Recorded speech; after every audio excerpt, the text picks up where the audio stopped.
In this video, I'm going to show you an award-winning trading strategy that could insanely increase your profits. Make sure you stay till the end of the video to see the impressive backtesting results.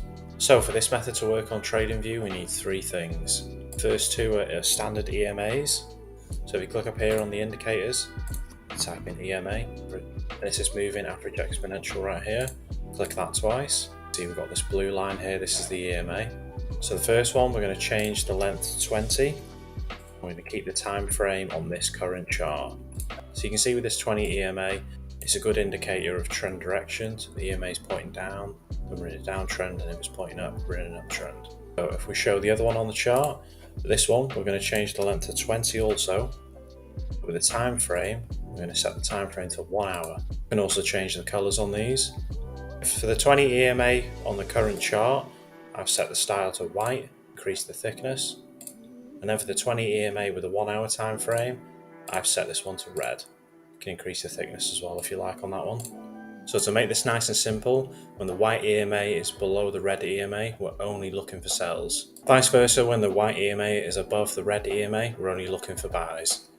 We do have one more trick up our sleeve that we can add. To that, we're going to go into the indicators section. I'm going to type in Rob Hoffman. And we're looking for this one here, Rob Hoffman's inventory retracement bar. This indicator here by UCS Gears. To make things simpler, you can go into the settings, and you change the style, and then we want to switch these around. So we want to change the red to green, and we want to change the green to red. You'll see why in a minute. We can also remove this inventory bar retracement price line, take that off. What we want to do is we only want to take trades when the white EMA is pointing at a 45-degree angle down or up. Down for sells and up for buys. You can use the trend angle here if you're ever unsure. So for a sell trade, you want to wait until the white EMA is below the red EMA and it's pointing down at a 45-degree angle or more. And then we're going to wait for a red triangle. So remember, red for sells, green for buys. Because the white EMA is below the red, we're only looking for red triangles. So you can see this triangle painted here. The white EMA was above the red, so we ignore that one. Then there was a cross here. Now we have a red triangle that's painted. So we want to set a sell order just below the wick of this candle, where the triangle is. We'll set the stop loss to just above this candle, and we're targeting 1.5 times the risk. So you wait for this candle to close, that has the red triangle, so we know that the triangle is locked in. And then we set a sell order. Once price passes this point on the wick, the trade would execute, and the stop loss would be here, and we would hit in 2 candles.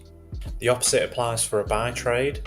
So we want to make sure the white EMA is above the red EMA, and it's pointing at a 45-degree angle or higher. And then we want to wait for a green triangle to paint. So you can see a green triangle painted here, but price didn't break the high of this candle, so it wouldn't have counted. And then straight away on the next candle, a new green triangle painted. So we could have set our buy order right above the high of this wick. And on the next candle, this would have triggered. We set our stop loss to the very bottom of the triangle's candle wick. And then we target 1.5 times the risk. This trade did take a little bit longer to hit. You can see it would hit on this candle here. So I'm going to do 1 month's back testing now on this strategy to see what kind of results we get. Make sure you subscribe if you enjoy the content.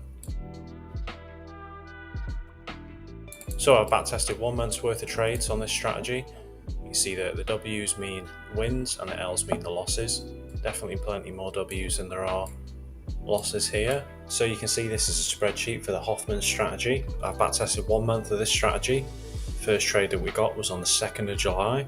So for back testing this method of 1 month on BTC USD on the 15-minute chart, you can see we had 43 winners and 21 losers.